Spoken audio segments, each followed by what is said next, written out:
Demain, cela fera 2 semaines, jour pour jour, que l'influenceuse Soraya Rifi a été sauvagement agressée chez elle, à Marseille, par 3 hommes armés qui sont depuis toujours dans la nature. Ce soir, Soraya Rifi témoigne en exclusivité sur le plateau du 20h BFM. Bonsoir. Soraya, Bonsoir. merci, bonsoir à vous et merci d'avoir accepté notre invitation. Bonsoir Frédéric Cofano, merci d'être avec nous. Vous êtes l'avocat de Soraya Rifi. Soraya, 13 jours sont passés depuis l'agression. Comment allez-vous d'abord ? Dans un premier temps, niveau psychologique, ça va pas trop bien. Il faut dire que j'ai subi une agression d'une extrême violence. J'ai besoin à ce jour de me reconstruire. Les séquelles psychologiques sont bien présentes. J'ai du mal à dormir.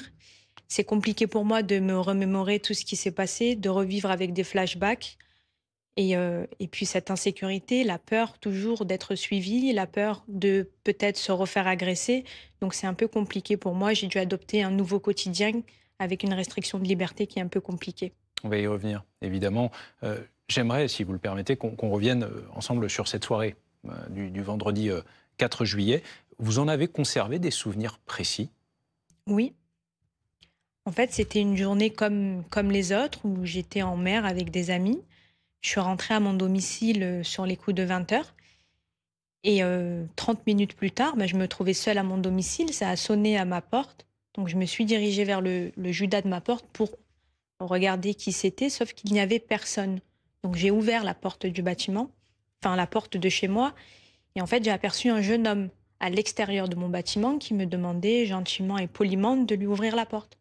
Donc moi, en toute confiance, je me suis dirigée vers la porte et je lui ai ouvert, sans me douter que ma descente aux enfers allait commencer ce soir-là.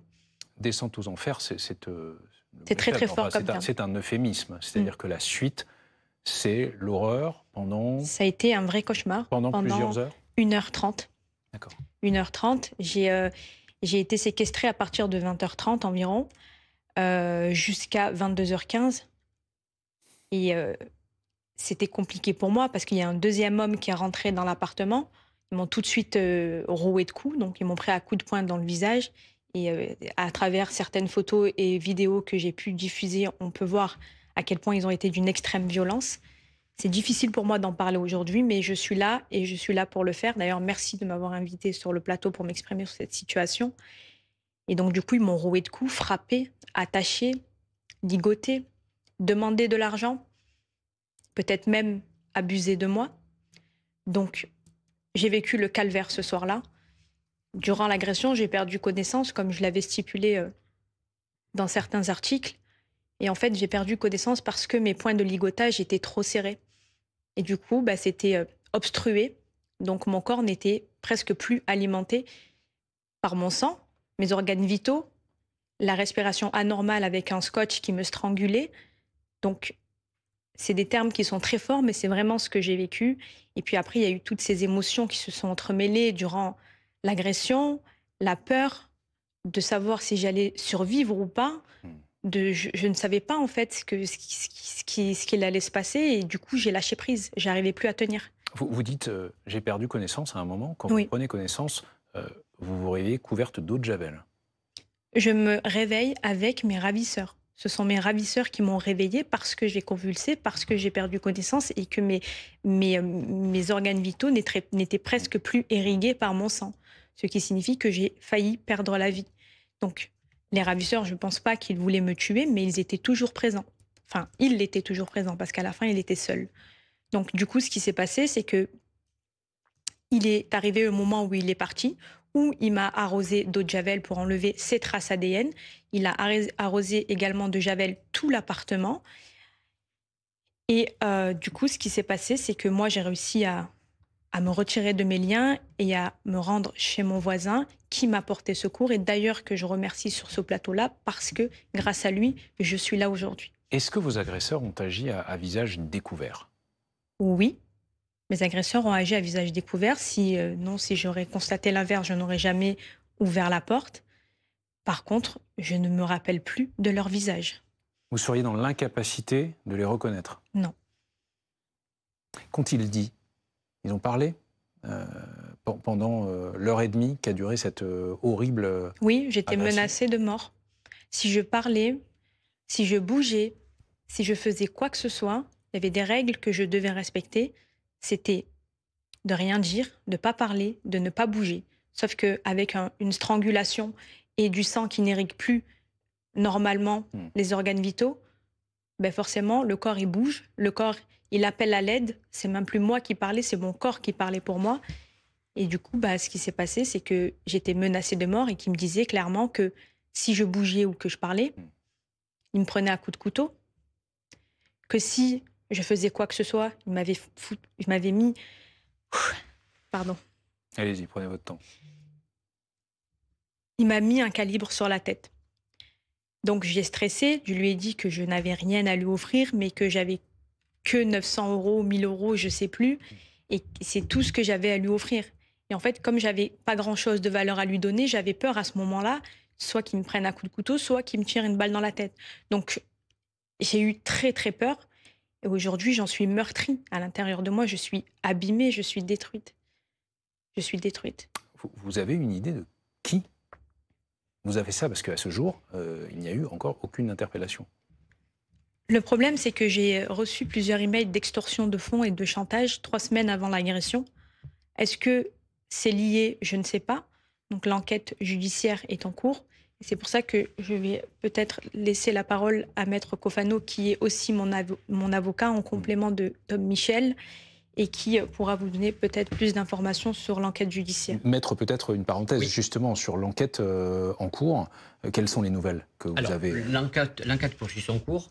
Il y a eu 2 phases. Il y a eu la première phase au moment où les faits se sont produits, l'enquête en flagrance, qui a été prolongée une nouvelle fois donc de 8 jours. Et là, on va bientôt basculer en enquête préliminaire. On est sur des faits de nature criminelle, il ne faut pas l'oublier. Des faits de nature criminelle où les auteurs risquent 20 ans de réclusion criminelle. Après, ça dépendant des circonstances aggravantes ou pas dans ce dossier. L'enquête préliminaire, après, une enquête préliminaire va commencer et peut-être même une ouverture d'information. C'est-à-dire que là, on aura une ouverture d'information, une instruction qui va être ouverte et on va pouvoir participer, les avocats de Mme Soraya, aux actes d'instruction. Depuis cette agression, comment vous tenez? Parce que quelques jours après, vous disiez ceci, trop d'exposition médiatique mène au danger, je vais quitter Marseille définitivement, quitter les réseaux sociaux. Pour l'instant, disiez-vous à ce moment-là, 13 jours sont passés, vous apparaissez encore extrêmement affecté, on le serait à moins. Comment vous tenez, comment vous envisagez la suite après ce qui vous est arrivé? Comment j'ai survécu ces 13 derniers jours? Déjà avec les nombreux messages de soutien que j'ai reçus de toute la France, c'est ce qui m'a permis de tenir le cap, d'avancer, de prendre du recul et de me soigner surtout parce que le jour des faits, je ne sais pas si vous avez vu les images, j'avais envie d'en finir parce que j'arrivais plus à faire face. J'ai vu la mort, j'ai survécu à une agression d'une extrême violence. Donc aujourd'hui, je suis suivie par un psy. Donc j'ai toute une équipe médicale qui m'accompagne au niveau psychologique. Je prends également de nombreux traitements, des bêta-bloquants pour gérer mon stress et ma tachycardie. Je prends la trithérapie parce qu'il y a une éventuelle agression sexuelle présumée. Je prends également des antidouleurs et des anti-inflammatoires. Mais comment je vis, c'est avec la force et le soutien de toute la France qui a été touchée par mon histoire. Et je remercie toutes ces personnes-là aujourd'hui, cette vague de soutien qui m'a aidée à surmonter et à garder le cap ces 13 derniers jours. Pour l'instant, d'une certaine manière, vous êtes en mode pause pour ce qui est une partie de votre vie, peut-être de votre vie d'avant. J'ai besoin d'une reconstruction intérieure, avant tout. Avant de revenir, avant de garder cette proximité avec mes abonnés, parce que je suis quand même créatrice de contenu, c'est mon travail. Je suis aussi influenceuse et infirmière. Et donc, vous êtes aussi infirmière, c'est ça, vous n'êtes pas que créatrice de contenu influenceuse. C'est ça, je cumule 2 métiers pour bien gagner ma vie. Mais du coup, les gens mélangent tout. Et c'est vrai qu'il y a beaucoup de gens qui fantasment sur cette vie-là, sauf que je n'entretiens pas la vie de luxe ou une stratégie d'opulence sur mes réseaux sociaux, bien au contraire. C'est uniquement de la prévention et du bien-être. Un dernier mot, Maître, ce qui est arrivé à Soraya Rifi, il y a 2 semaines, n'est pas un phénomène isolé. Non, c'est pas un phénomène isolé parce qu'il y a de plus en plus d'influenceurs qui sont victimes du même mode opératoire, c'est-à-dire que victimes chez eux d'agressions violentes. Et encore, je pèse mes mots parce que lorsque Soraya nous a contactés avec mon confrère Tom Michel, nous avons eu les photos, nous avons vu ces photos. C'est une horreur. une horreur. Je le dis clairement, parce qu'il faut... On est tous là en plateau à discuter de ce qu'elle a pu vivre. Elle essaye de l'exprimer. Nous, on a vu des photos. On a vu le sang, on a vu ces images-là. Et vous voyez, on est avocat, mais on pense aussi à Madame Soraya, on pense aussi à toutes les autres personnes qui ont été victimes d'homejacking et qui revivent chaque fois les mêmes scènes. Il y en a de plus en plus d'homejacking. Et avec mon confrère Tom Michel, on s'est posé la question aussi, toutes ces personnes qui sont exposées,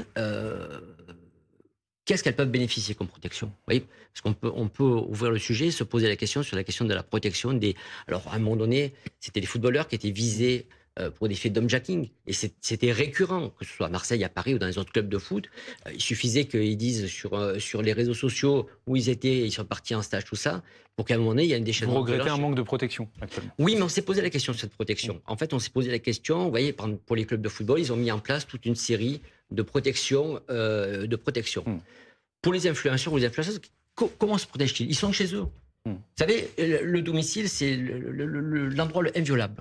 C'est-à-dire, c'est le domicile, c'est là où on se sent en sécurité tous. En théorie, on se sent tous en sécurité. Qu'est-ce qui est possible de faire? Alors, on s'est posé la question, est-ce que les différentes plateformes, est-ce qu'elles ne peuvent pas aussi intervenir, mettre en place, ou des formations, ou certaines protections au niveau des influenceurs? C'est la question qu'on se pose. Voilà. Avec mon confrère Tom Michel, on s'est posé la question aujourd'hui, est-ce qu'on ne peut pas ouvrir le sujet et le débat là-dessus? De toute façon, ce soir, d'alerter les autorités, merci. Merci à tous les deux, merci Soraya Arifi. Merci d'avoir accepté de témoigner ce soir dans 20h BFM et bon courage pour la suite. Merci.